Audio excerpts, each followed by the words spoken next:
Bonsoir Ouda Ibrahim, vous Bonsoir. êtes journaliste sur RFI, vous suivez de près la situation au Soudan. Alors on parle d'au moins 3000 morts qui sont recensés, peut-être beaucoup plus. L'ONU, on le disait, qui parle d'une guerre civile totale. Pourquoi employer ces mots aujourd'hui précisément ? Déjà, on parle de 3000 morts dans la ville d'El Geneina. Selon certains rapports locaux, il y a plus de 3000 morts malheureusement. Mais malheureusement aussi, comme il n'y a plus des ONG, des institutions internationales ni des journalistes, il est très très difficile d'avoir des informations venant de là. Pourquoi parler d'une guerre totale ?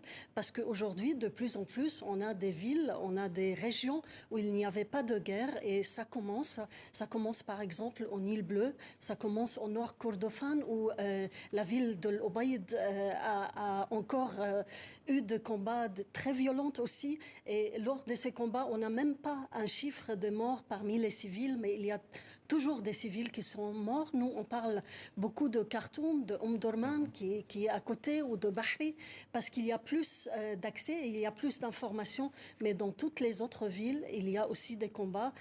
Et les choses vont s'empirer, certainement. Alors voilà, vous le disiez, ça s'étend, en fait, le conflit qui s'étend dans diverses régions. Comment il s'étend, en fait ? Vous parliez aussi de recrutement. Comment ça s'étend ?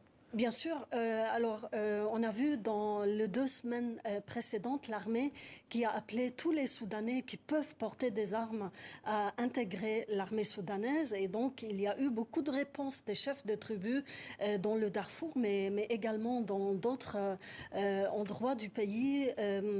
C'est vraiment des milliers d'hommes et ça fonctionne par la mentalité tribale. Ça veut dire, moi, je promets à l'armée, en tant que chef de telle tribu, d'offrir 10 000 hommes pour combattre. On a vu la même chose se produire du côté des forces de soutien rapide, et on a vu de différentes tribus arabes de Darfour qui ont également promis la même chose à Hamiti, ce qui risque vraiment d'envenimer les choses, et on va avoir vraiment, on sera au cœur d'une guerre civile qui va effectivement s'étendre pas seulement dans le pays, mais dans le temps également. Oui, c'est ça. La résolution d'un conflit, elle paraît compliquée à vous entendre.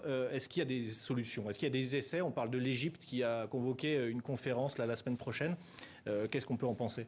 Ça reste des tentatives, mais tant que les deux belligérants de la guerre, les deux camps, ne veulent pas se mettre autour de la table, depuis le début de la guerre, on a vu ces 2 généraux vouloir chacun avoir en quelque sorte la tête de l'autre. Et on sait très bien que militairement, tout le monde le dit, l'ONU le dit, etc. Il est très difficile que un camp, vainque l'autre. C'est pas possible.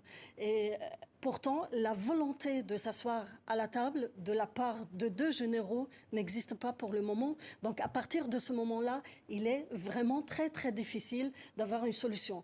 La réunion du Caire, ça vise à organiser un peu, en quelque sorte, les pays qui entourent le Soudan pour avoir moins d'impact. On a vu le secrétaire général de l'ONU parler des problèmes pour les pays voisins du Soudan si la guerre continue. Et là, l'Égypte a très peur et elle a envie vraiment de limiter l'impact. Et alors justement, cet impact, il est évidemment aussi humanitaire. Beaucoup de réfugiés. On parle de 3 millions de personnes, en tout cas déplacées déjà au Soudan. Plusieurs centaines de milliers dans les pays limitrophes, Égypte, Tchad. Là aussi, c'est une situation explosive pour la région. Aujourd'hui, 25 millions de Soudanais ont besoin d'aide humanitaire, c'est-à-dire plus de la moitié du peuple soudanais. L'Égypte, qui a très peur pour sa sécurité, parce qu'on a vu, par exemple, avec la Libye, comment le chaos fait venir des éléments extrémistes, l'État islamique, etc. Elle a peur sécuritairement, mais aujourd'hui, 40% parmi ces 3 millions qui ont quitté leur maison se trouvent en Égypte. Donc oui, l'impact est très dur pour les pays voisins. Et depuis le début de la guerre, l'ONU Les institutions, les ONG humanitaires demandent des accès de routes sécurisés et ils n'arrivent pas. Okay. On a toujours presque 70 hôpitaux à Khartoum qui sont fermés et la situation est vraiment catastrophique. Merci beaucoup Ouda Ibrahim pour cet éclairage. Situation donc chaotique au Soudan.